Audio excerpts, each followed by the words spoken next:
del apóstol Pablo a los Corintios en el verso 19 del capítulo 14, ¿no? Es lo que le dice Pablo a los Corintios: prefiero no hablar en lenguas. Y es el título que le hemos dado esta mañana. Hemos decidido dar por título a nuestra predicación correspondiente a la serie a los Corintios: prefiero no hablar en lenguas. Y es que dicen los historiadores, amados hermanos, que en los primeros siglos, en el marco del Imperio Romano, ubíquese por favor en el contexto, estamos hablando de una carta que fue escrita en el siglo I, en el contexto, en el marco del Imperio Romano, y allí existían en dicho imperio varias ciudades importantes en términos de volumen poblacional, también de comercio, ciudades donde la cultura, la idiosincrasia enmarcaban un referente social para cada ciudad. Es decir, las distinguía de otras ciudades. Por ejemplo, la ciudad de Corinto, pues no fue la excepción, una ciudad que era bastante cosmopolita. De hecho, dicen los historiadores que era más o menos aproximadamente de 500.000 a 600.000 habitantes. Eso, en términos del contexto histórico, es una cifra importante. O sea, es una ciudad grande, 500.000 habitantes. Corinto fue centro del comercio y se identificó por el auge cultural y político que aportó al Imperio Greco-Romano. Como toda gran ciudad propia de dicho contexto, pues las agrupaciones sociales, hoy le dirían clases sociales, ¿no? Pero en este contexto en Corinto las agrupaciones eran significativas. Y dentro de ellas, piensen esas agrupaciones dentro de la ciudad, dentro de dichas agrupaciones habían elementos distintivos que las visibilizaban. De hecho, confirma el comentarista bíblico, además académico y profesor de la Universidad Libre de Ámsterdam, el Dr. Simon Kistemaker, que uno de los elementos representativos o distintivos de los habitantes de la ciudad de Corinto fue la importante participación de dichos ciudadanos a rendir devoción y expresar religiosidad. O sea, si usted quería conocer una ciudad religiosa, era Corinto. Eran bastante religiosos, pero ojo, entregando culto a dioses mitológicos, especialmente a la diosa Afrodita, quien encuentra un altar imponente en el Acrocorinto, que era como el lugar donde se efectuaba, se llevaba a cabo el culto masivo, un culto donde las prácticas sexuales, los bacanales, las orgías, la euforia, ojo con esto, la euforia colectiva y además desaforada, dirigida en gran parte por mujeres, sacerdotisas de Corinto, muy conocidas en la historia, era la manera en la cual rendían culto a dicha deidad en esta ciudad. Afrodita, la diosa de la sexualidad. En este marco sociocultural aparece un personaje llamado Pablo, el apóstol Pablo, o ¿quién era él? Ex miembro del Sanedrín judío, asiduo lector, experto en lenguas, también en leyes y además en Torá, en las escrituras. Ciudadano romano, a quien por la gracia del Señor, en algún momento previo a la escritura de la carta primera a los Corintios, pues se le apareció el Señor Jesucristo. Lo que dice la palabra. Se le aparece a este hombre, a Pablo, el famoso Logos, del cual hablaron los griegos aproximadamente 5 siglos antes de la venida de Jesucristo. Esto es tremendo lo que yo estoy diciendo acá. El Logos del cual hablaron los griegos se le apareció al Señor Pablo, al apóstol Pablo. Y es que de hecho, para ayudarnos un poco a comprender el contexto, Los griegos formalizaron el pensamiento filosófico occidental desde la siguiente frase. Ellos utilizaban una frase que hoy es muy común en la filosofía y es del mito al logos.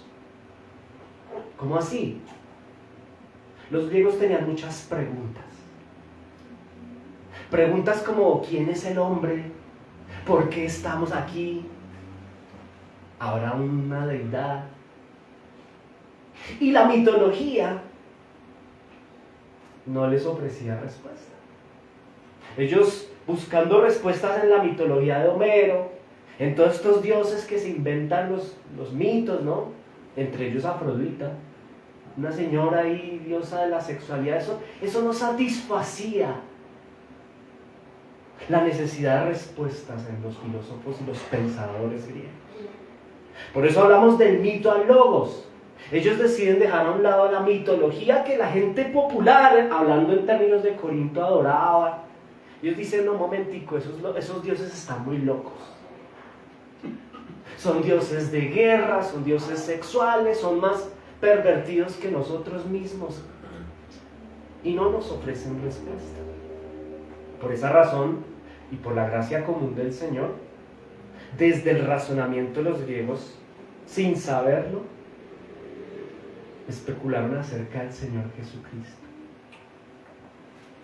Sin tenerlo muy claro, mis amados hermanos, hablaron los griegos de Jesús. Evidentemente, ellos no le dieron personalidad, no lo conocieron, lo definieron como el Logos, que no era una fuerza eterna, como ellos lo decían, sino más bien una persona eterna. Es el Hijo de Dios, Jesucristo, el Verbo, semejante al Padre, al único Dios verdadero. La creación es por Él, de Él y para Él. Resultó ser que el Logos no era una fuerza. El Logos es una persona. La persona de Dios, quien se encarnó y vino al mundo. 5 siglos después de que los griegos, desde la razón, hablaran de Él. Ahora, esto es profundo, es una introducción bastante profunda, hermanos. ¿Por qué? Porque lo que está pasando acá es que el apóstol Pablo, como les dije anteriormente, tuvo un encuentro personal con esta persona que es Cristo, Dios mismo. Se le aparece y no solamente lo reconcilia, lo regenera, le da entendimiento, sino que le entrega una responsabilidad. El Señor Jesucristo se presenta a Pablo como quien viene a reconciliar a un mundo enemistado con Dios, con el Padre. De hecho, precisamente por la condición de pecado de nosotros los seres humanos y de las personas que naturalmente tenemos la tendencia a practicar y hacer pecado, esto nos ha distanciado de la persona de Dios, hablando del único Dios verdadero. Las personas de la ciudad de Corinto, como muchos hoy en nuestro contexto, son desconocedores de esta situación. Pero la verdad es que el Logos o Cristo mismo, quien es el Verbo, el Hijo de Dios, ha venido al mundo a reconciliarlo. No solo a los griegos ni a los judíos, sino también a nosotros. Vino a ofrecernos la posibilidad de reconciliarnos con el Padre. Vino a terminar dicha enemistad que existe de los seres humanos para con Dios por culpa del pecado que hay en nosotros, y lo hace simplemente por medio de la fe en Jesucristo, el único camino al Padre. Jesucristo se le presenta al apóstol Pablo, alguien que era experto en lenguas, en leyes y en escritura, en la palabra, pero que ignoraba que era enemigo de Dios. De hecho, mis hermanos, las gentes de dicha época en la ciudad de Corinto, llamados gentiles, los vamos a llamar gentiles, desconocían su condición de enemistad con el único Dios verdadero. Y se encontraban distraídos y entretenidos, embelesados, entregados y convencidos de tener relación con los dioses que la mitología se inventa para ellos. En una devoción muerta por dichos dioses, como sucede al día de hoy. Por ende, hace parte de la misión que Cristo, al aparecerse al apóstol Pablo, le entrega. Le da una misión. ¿Cuál es la misión? Ser un portavoz, un mensajero de Jesucristo para el mundo. La misión es que Pablo ahora se convierta en un emisario, en un predicador del Evangelio que yo acabo de predicarles a ustedes. La misión que tiene el apóstol Pablo, una persona común y corriente, que es llamada en cierto momento a anunciarle al mundo que se reconcilie con el único Dios verdadero, que no es precisamente la diosa que están adorando en el Afrocorinto. Reconcíliense con Dios por medio de la fe en Jesucristo. Y es el mismo mensaje que trae el Señor para nosotros hoy, hermanos. Muchos tal vez están acá necesitando saber esta noticia. Reconcíliate con Dios. ¿Y cómo hacerlo? Sigue al Hijo. Mira a Cristo, su Hijo. Ahora, habiendo ofrecido esa introducción, hermanos, vamos a poder comprender bien lo que vamos a leer a continuación. Porque que le pregunten a un psicólogo cómo una persona como Pablo termina circunstancialmente cambiando de proyecto de vida, al punto que se dedicó a viajar por varias ciudades del Imperio Romano, ciudades de gentiles, para predicar el Evangelio de Jesucristo. Llega a la ciudad de Corinto con una misión.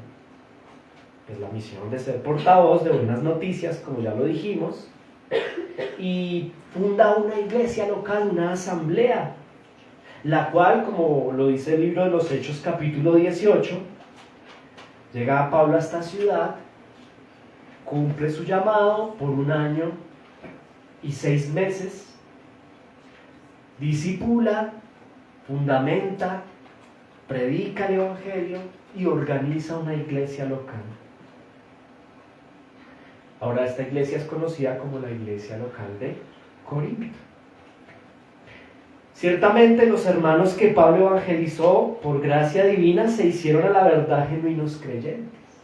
A través de la predicación y el trabajo del apóstol Pablo, yo respeto y admiro al hermano Pablo, porque es dejar su comodidad, su ciudad, su casa, su contexto, y empezar a tener que luchar por trabajar y ganarse la vida, que era lo que él hacía, y al mismo tiempo priorizar el llamado que el Señor le hace. Viaja por varias ciudades, se establece, como lo dijimos, de manera especial en Corinto, 1 año 6 meses, les predica, los ama, se sienta con ellos,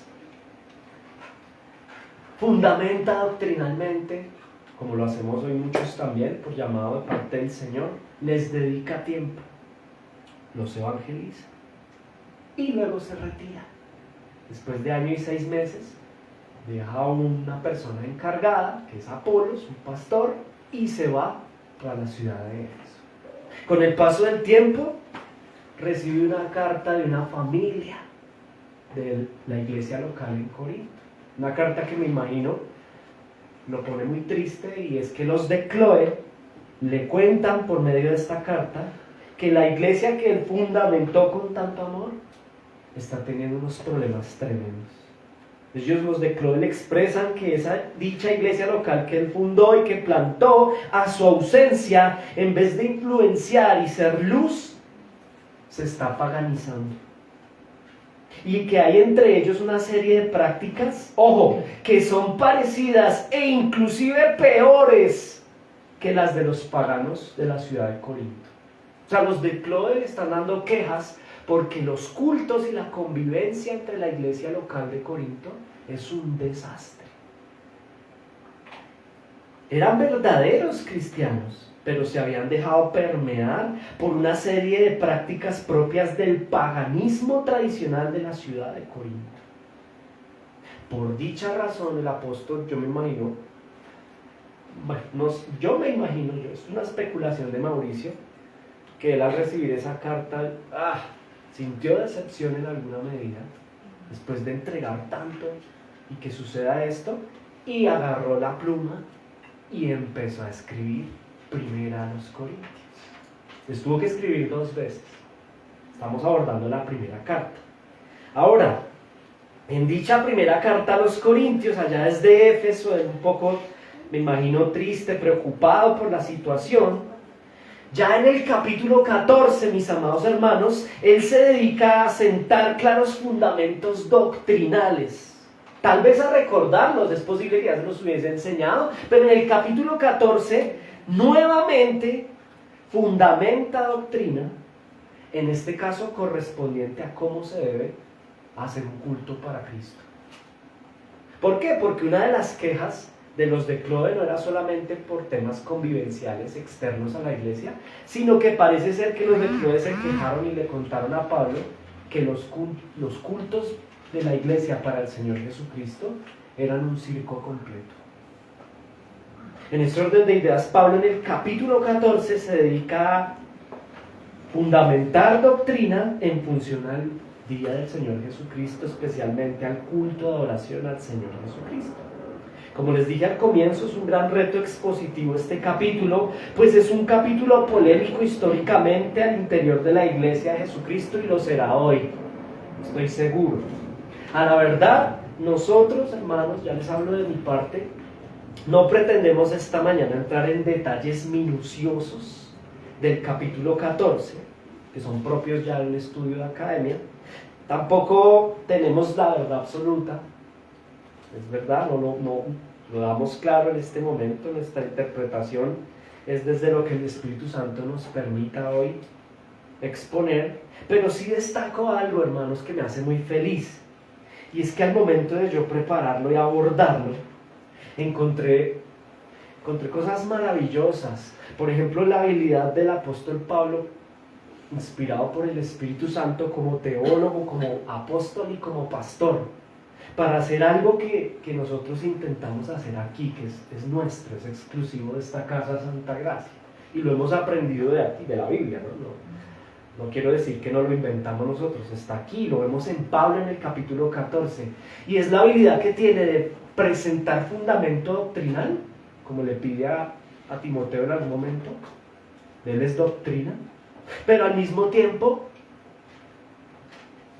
trabajar un aplicativo para la vida práctica.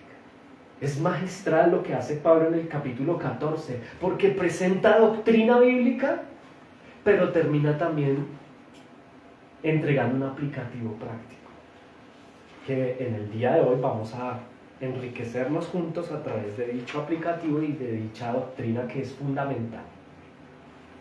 Ahora, no es como que la doctrina por un lado y la vida del creyente por el otro lado, sino que en las Escrituras encontramos, desde el apóstol Pablo, inspirado por el Señor, el reto de vincular las dos: doctrina bíblica con aplicación a la vida del creyente.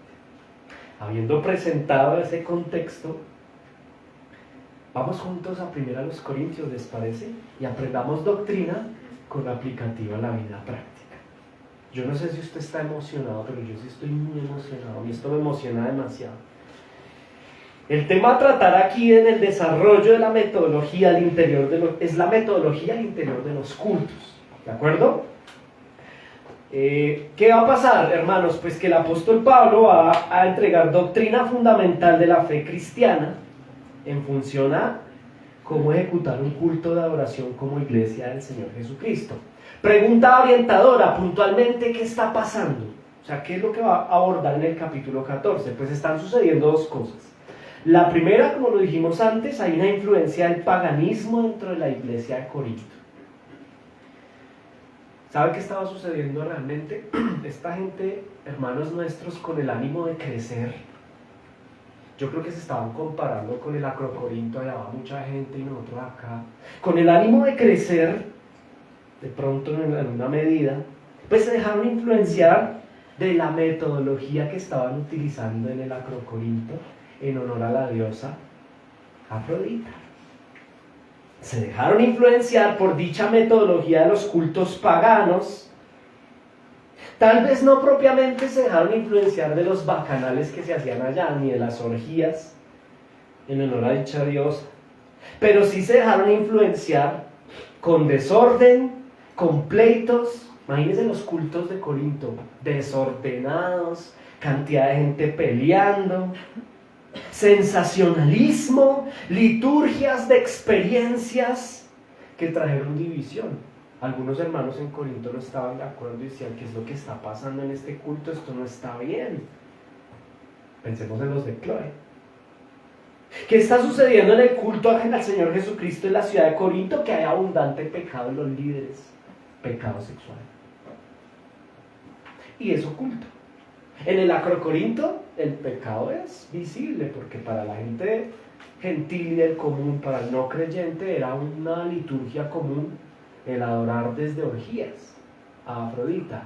En la iglesia local, los líderes tenían pecado sexual oculto, y allá iban, pero pues ya no era tan oculto.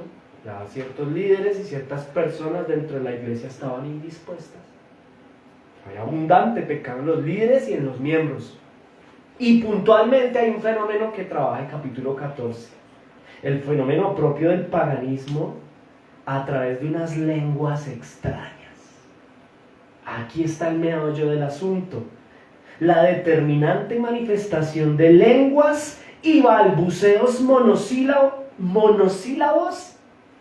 o bisílabos repetitivos, acompañados de movimientos corporales, dice Simon Kistemaker en su comentario a los Corintios. Monosílabas lenguas o bisílabas lenguas acompañadas de movimientos corporales de brazos, tronco y cabeza, gritos, desmayos junto a músicas muy particulares que generaban en las masas momentos de trance emocional. Éxtasis colectivo al interior del templo, muy parecido a lo que ocurría y ocurre, escúcheme bien, al interior de rituales religiosos en tribus africanas. Hoy los yorubas, por ejemplo, en Cuba, o el vuduismo en Haití, o inclusive expresiones religiosas propias del politeísmo hinduista. Eso es lo que está pasando. Por otro lado, también hay un egocentrismo dentro de la iglesia local de Corinto que les inducía a imponerse. ¿Cómo así? Los de Corinto querían mostrarse espirituales y mostrar sus dones, y eso es muy común de las personas que por alguna razón tenemos prácticas de hábito pecaminoso oculto, y entonces para ocultarlo más me muestro muy espiritual en público, ¿no? Y uso terminología religiosa y a los corintios les estaba sucediendo. Ellos querían usar los dones, pero era una competencia a ver quién era el más lleno de dones. Entonces era un poco de gente dizque hablando en lenguas, nadie entendía nada, un desorden, un caos espantoso, con una intención de ego, de mostrarse, de imponerse, como que yo hablo más duro y otro profetiza más duro, y es que yo soy mejor, y es que yo soy del equipo de Cefas, y usted allá por los de allá, y quien grita más, y eso es una locura. Por ende, hay algo importante acá. Es posible que hubiese falsificación de los dones. Es decir, que las lenguas que estuviesen hablando fueran una imitación, una falsificación un tomado prestado de lo que habían aprendido y se efectuaba en el Acrocorinto dentro del marco del culto a Afrodita, culto pagano. Por esa razón el apóstol, usted se puede imaginar el apóstol allá sentado tratando de escribir. No, yo les enseñé, yo me fui, yo les dije cómo hacer el culto, cómo era solemnidad, me voy y esta gente está hablando, no, esta gente está... Se tiene que sentar el apóstol y tratar de corregir lleno de la inspiración del Espíritu Santo. Corregir, y lo hace de manera magistral de 3 formas. ¿Cómo lo hace?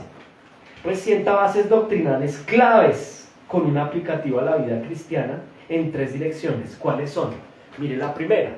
Usted está diciendo a qué hora vamos a leer. Ya vamos a leer, tranquilo. Es que es difícil, este pasaje es difícil. Número 1.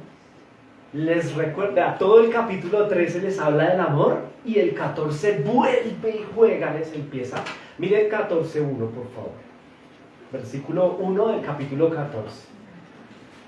Para tratar el tema del culto, mire lo que les dice. Seguid el amor. Otra vez el amor.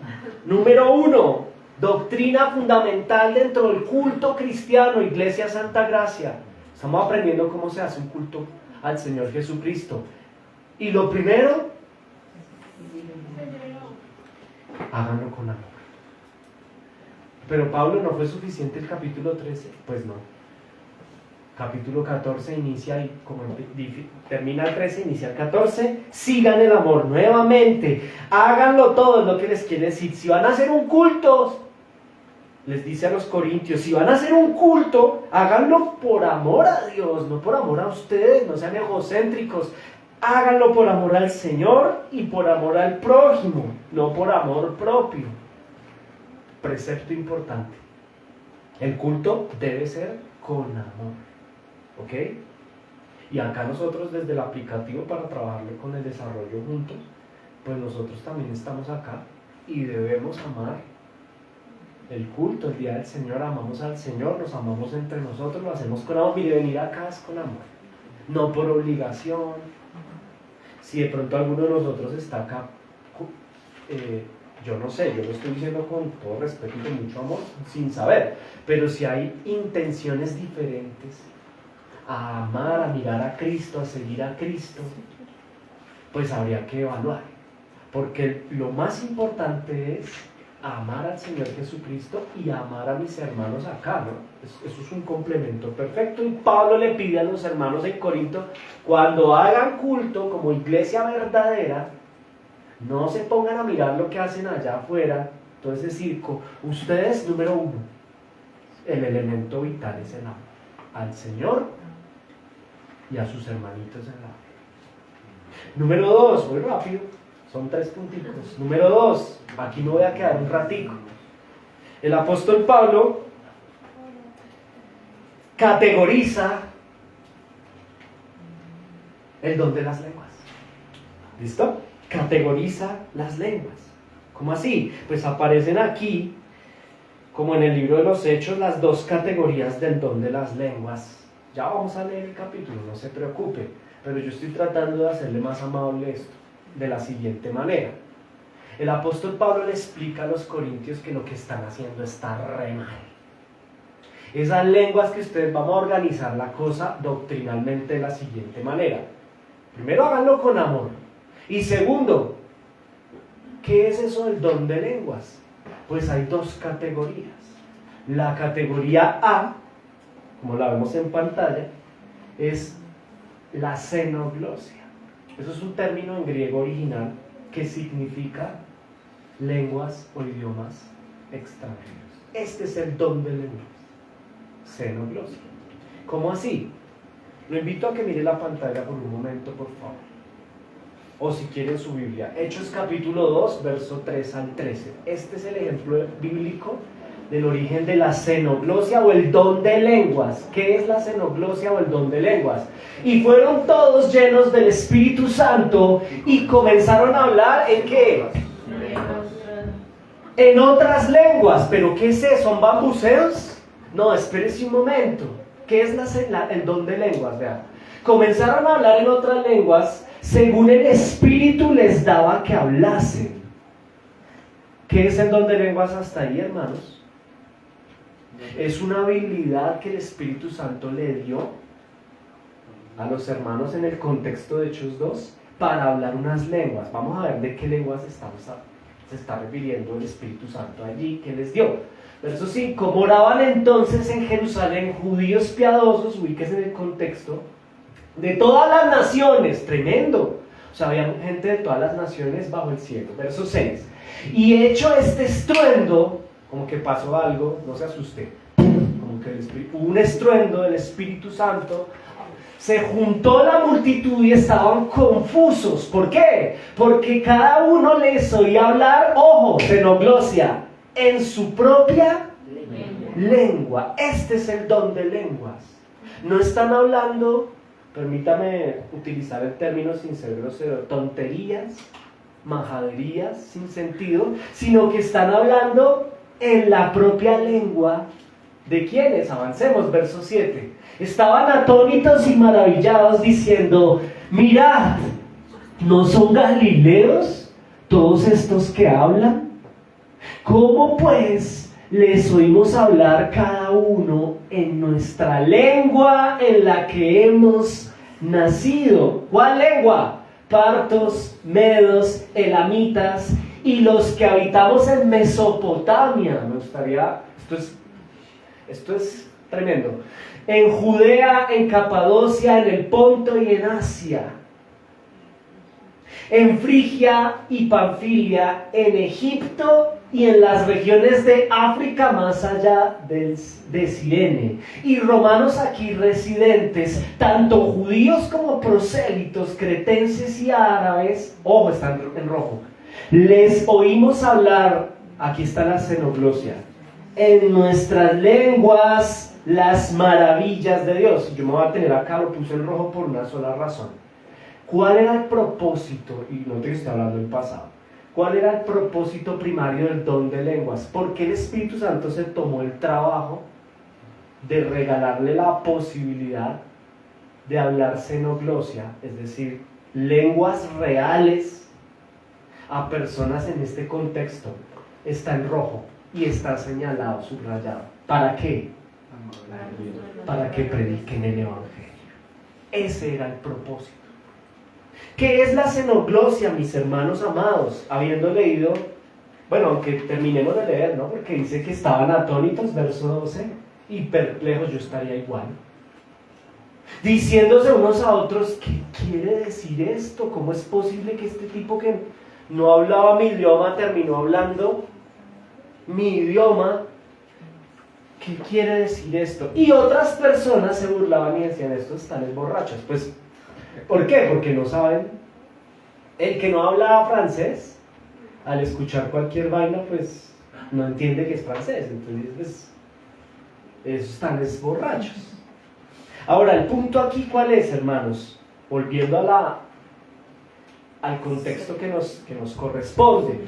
El apóstol Pablo llama a orden a la iglesia de Corinto y les dice, qué pena, las lenguas son xenoglosia, es decir, no son balbuceos monosílabos sin sentido, sino que son lenguas extranjeras, lenguas reales, y que, mire, hermano, míreme aquí un momento.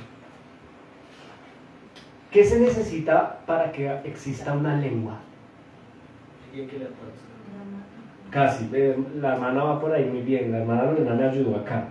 Se necesita gramática, sintaxis y semántica.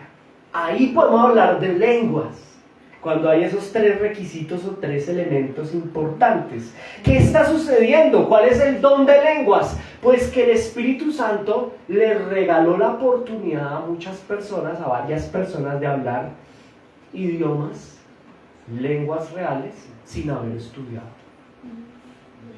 O sea, sin nunca haber cogido un libro, aprendió a hablar inglés, francés, estoy diciendo una tontería, porque pues, estoy hablando en el contexto nuestro, ¿no? En el contexto de ellos, pues, como lo dice la palabra, y en el idioma de los frigios, panfilios, egipcios, etcétera, elamitas, sin haber estudiado, el Espíritu Santo los capacitó en unas lenguas. ¿Por qué? Porque tenía un propósito.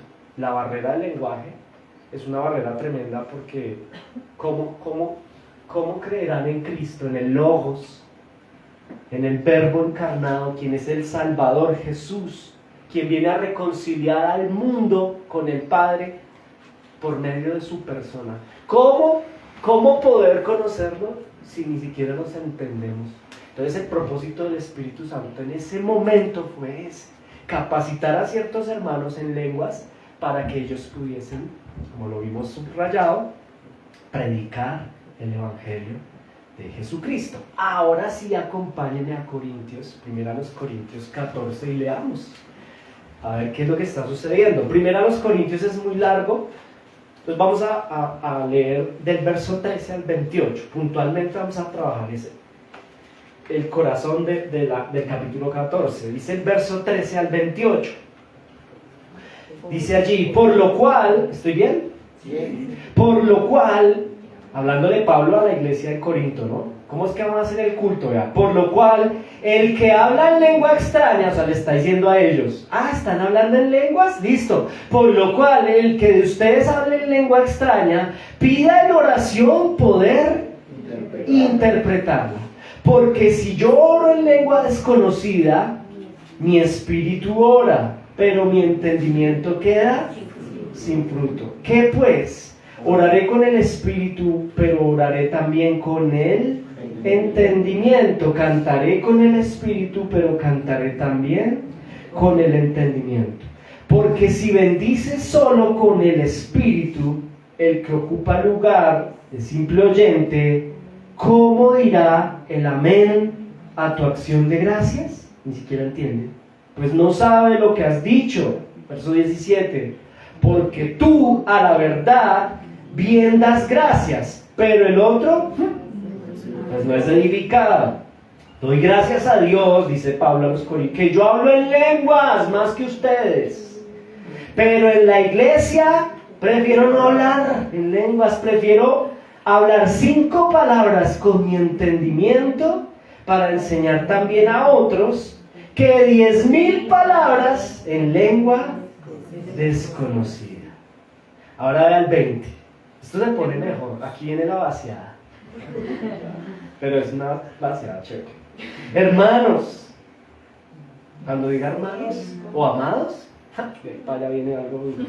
Hermanos, no sean niños en el modo de pensar, sino ser niños en la malicia. Pero maduren en el modo de pensar. En la ley está escrito: en otras lenguas y con otros labios hablaré a este pueblo, y ni aún así oirán, dice el Señor. Así que las lenguas son por señal, no a los creyentes, sino a los incrédulos. Pero la profecía, no a los incrédulos, sino a los creyentes. Si pues toda la iglesia se reúne en el culto en un solo lugar y todos hablan en lenguas, imagínense, y entran indoctos o incrédulos, ¿no dirán que están locos? Pero si todos profetizan y entra algún incrédulo o indocto, por todos es convencido, por todos es juzgado. Verso 25: lo oculto de su corazón se hace manifiesto, y así, postrándose sobre el rostro, adorará a Dios, declarando que verdaderamente Dios está entre vosotros. Verso 26, aquí hay una pregunta. ¿Qué hay pues, hermanos de Corinto, cuando os reunís? O sea, al día de hoy, ¿qué onda? ¿Qué es lo que están haciendo cuando se reúnen? Cada uno de vosotros, ustedes, tiene salmo, tiene doctrina, tiene lengua, tiene revelación, tiene interpretación. Hágase todo para edificación. Si habla alguno en lengua extraña, sea esto por 2 o a lo más 3, y por turno, y uno interprete. Y último versículo, 28. Y si no hay intérprete, calle en la iglesia y hable para sí mismo y para Dios. Aquí observamos una segunda categorización de las lenguas. ¿Cuál es esa? Ya vimos la primera, que es la xenoglosia. La segunda categorización de las lenguas, usted la acaba de escuchar, es la glosolalía. ¿Qué es eso? ¿Qué es la glosolalía? Hermanos, aquí es donde está la polémica. Porque, bueno, y en el anterior también. ¿Qué es la glosolalía?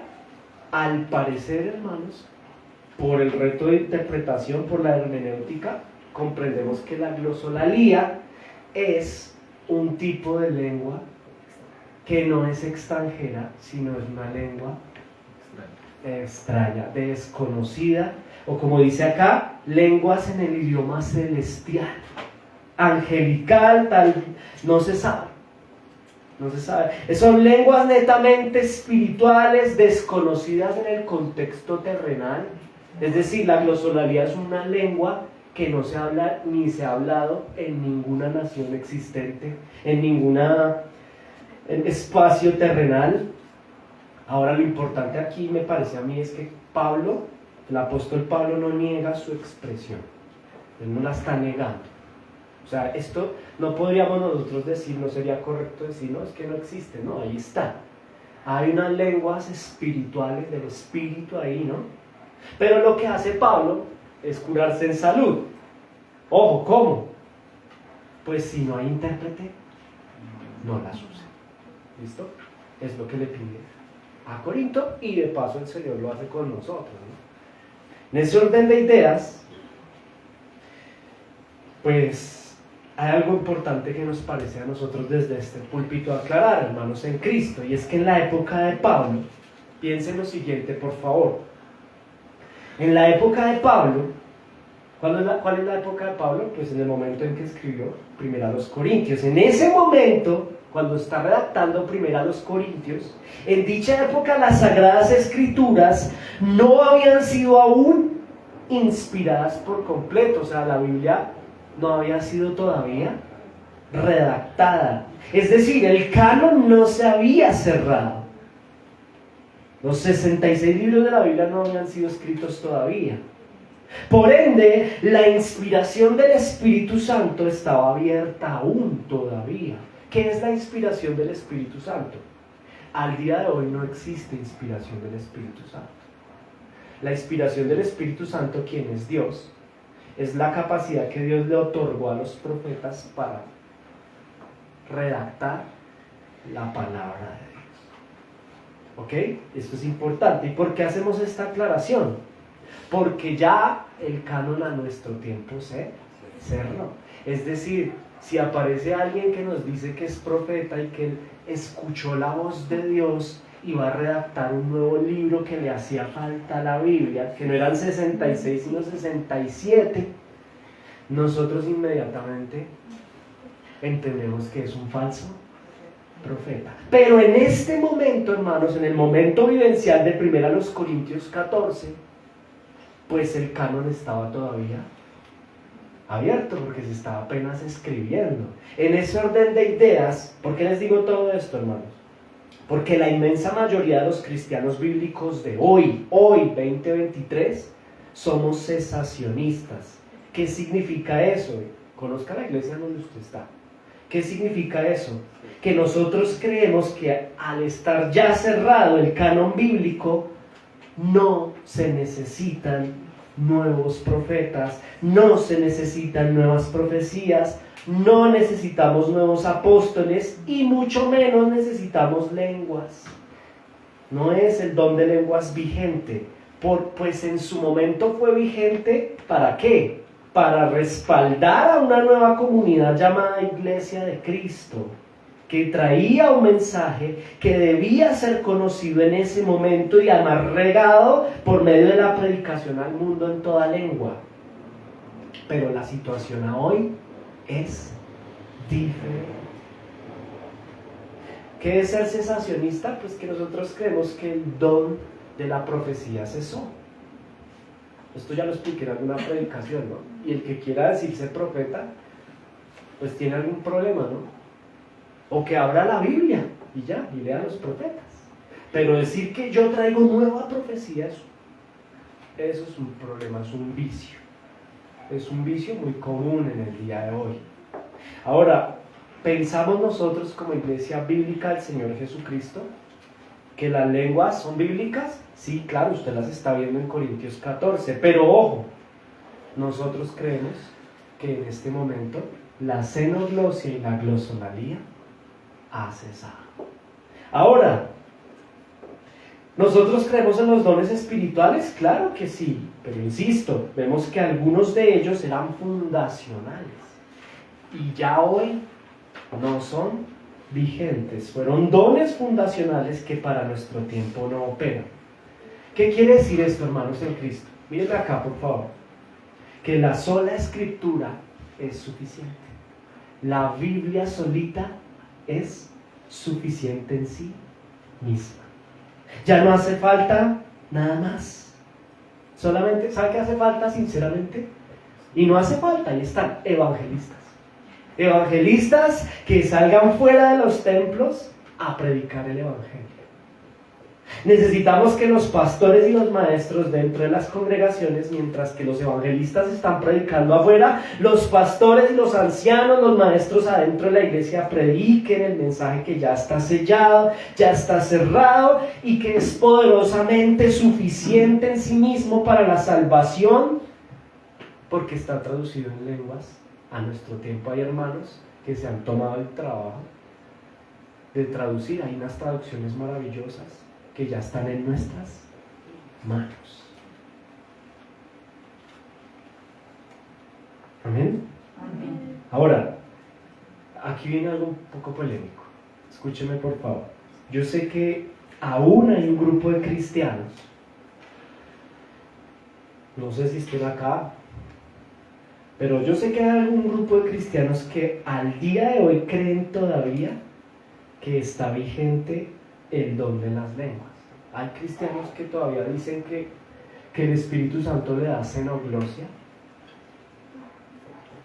O sea, que usted no tiene que ir a Open English, ni a Smart, ni nada, a estudiar, sino que hay gente que cree eso. Hay verdaderos cristianos por la gracia del Señor Jesucristo que creen que se ponen bravos y se molestan. Es que el don de lenguas es bien. Bueno, ellos creen que el Espíritu Santo hoy escoge a personas y no tienen que ir a la universidad a estudiar, ni tienen que viajar, ni tienen que hacer, sino que de una amanecieron hablando francés, alemán, inglés e italiano, y griego y hebreo. Y bueno, pues ellos creen y se aferran a esa creencia, es decir, no son cesacionistas. Listo. Pero usted les pregunta a los hermanos, yo he hecho la tarea. Listo.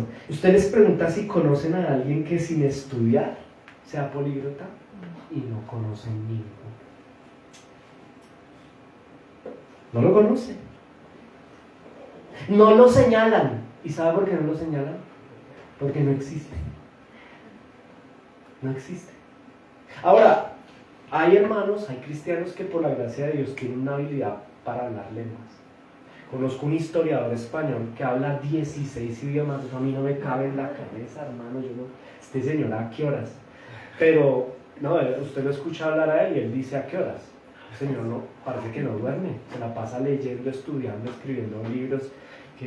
Eso es una habilidad que por la gracia común del Señor, pero ojo, es una habilidad soberana de Dios acompañada de la responsabilidad del cristiano de ponerse a estudiar. Ese tema de la xenoglosia nos parece que es bíblico y correcto en un momento en la historia que era necesario, pero al día de hoy, hermanos, no conocemos al primero. O si está aquí, por favor, levante la mano y preséntese, que de verdad se haya levantado una mañana hablando varios idiomas. Amén. Y existen hermanos también que se aferran al tema de que hay glosolalía. Bueno, listo, mire, hagamos una cosa para no pelear. Hagamos lo que dice la Biblia, lo que le propone Pablo a los Corintios. Si usted cree que tiene el don de la glosolalía y usted habla unas lenguas que ni usted entiende, usted no las entiende. Usted le pregunta a los que dicen que hablan en el Espíritu. Yo hablo en es que a mí, Mauricio, es que a mí el Espíritu me toma y yo tiemblo. Yo tiemblo y es un fuego, hermano, es un fuego y yo empiezo a hablar. Listo, hagamos un negocio. Número 1, no lo haga aquí. Aquí no. Y número 2, no, lo que dice la Biblia. Si no tiene intérprete, quédese calladito. Quédese calladito. Versículo 27 y 28. Léalo por favor. Voy a leerlo. Versículo 27 y 28 dice: si habla alguno glosolalía, y se refiere a la glosolalía. Bueno, si habla alguno la glosolalía, no empiecen a gritar como unos locos, sea esto por 2 o máximo 3, no toda la iglesia. Y por turno, ¿sí? No al tiempo. Y ojo, aquí les pone la trampa. No es la trampa, es la regla. Que haya intérprete. ¿Listo? Verso 28. Si no hay intérprete, no hablen eso. No hable glosolalía, no. Háblele usted. No, supuestamente para el Señor, pero no lo haga aquí. Si no hay intérprete, no lo haga. Insisto, como Iglesia Santa Gracia, es una iglesia confesional, de herencia puritana, reformada, pero nosotros creemos que hace sabe. Sin embargo, si alguien se aferra al tema, pues arrepiéntase. Listo, vamos a avanzar, hermanos. Ahora, escúchenme por favor, no se me distraigan, comentarios al final. Hermanos, ¿qué pasa? Una pregunta para ustedes hoy, Santa Gracia. ¿Qué pasa con los que dicen que hablan lenguas y dedican sus cultos a gritar, a sacudirse y alborotados usan las siguientes palabras? Tuve que anotarlas, ¿verdad? ¿Qué pasa con los que dicen esto? Ica rabasaya suca la bazuca. Y bueno, ¿qué pasa con esas personas? ¿Qué hacemos con ellos?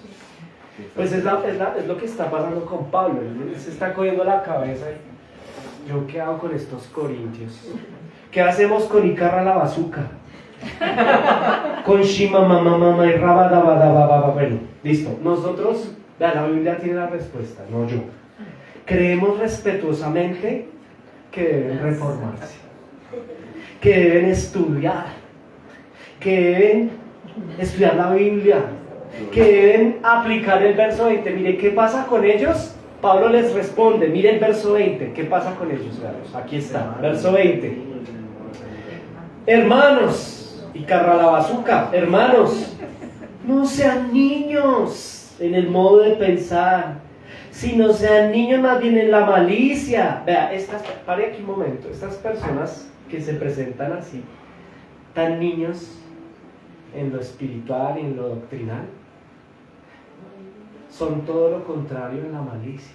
Les gusta practicar mucho. Pues no quiero entrar en polémica ni en tema de juicios, pero lo que yo decía al comienzo, hermanos, muchas veces se esconden las prácticas maliciosas en estrategias religiosas que se muestran en público. Entonces Pablo les dice, ya no sean inmaduros, ¿cierto? No sean niños en su manera de pensar. ¿Cómo le ocurre pensar que ese balbuceo es una lengua que a Dios le agrada y que el culto debe estar enmarcado por ello? Más bien les dice, no sean niños, sino si más bien sean niños en la malicia. ¿Por qué les dice eso? Porque son caspas. Ahora, verso 21. Si es el 21, esperen. No, solo el 20. Es decir, ¿qué les está diciendo? Madure, refórmense. Esos monosílabos, escúcheme bien, hermano en Cristo, respetuosamente dicho, son tonterías fuera del contexto sintáctico, gramatical y semántico. No son lenguas, sino que son evidencia de inmadurez y además van en contravía a la enseñanza de Jesucristo mismo, quien dijo lo siguiente, y véalo en pantalla. Esto lo dijo Dios, hecho hombre. La misma sustancia del Padre, Mateo 6, y de hecho Mateo 6 es un instructivo para orar. Mire lo que nos dice, y orando Jesús le dice a su iglesia, no usen vanas repeticiones. Y y así 2 horas y media. Esos son vanas repeticiones, hermano. Hacer eso es ir en contravía a Cristo mismo y su instrucción.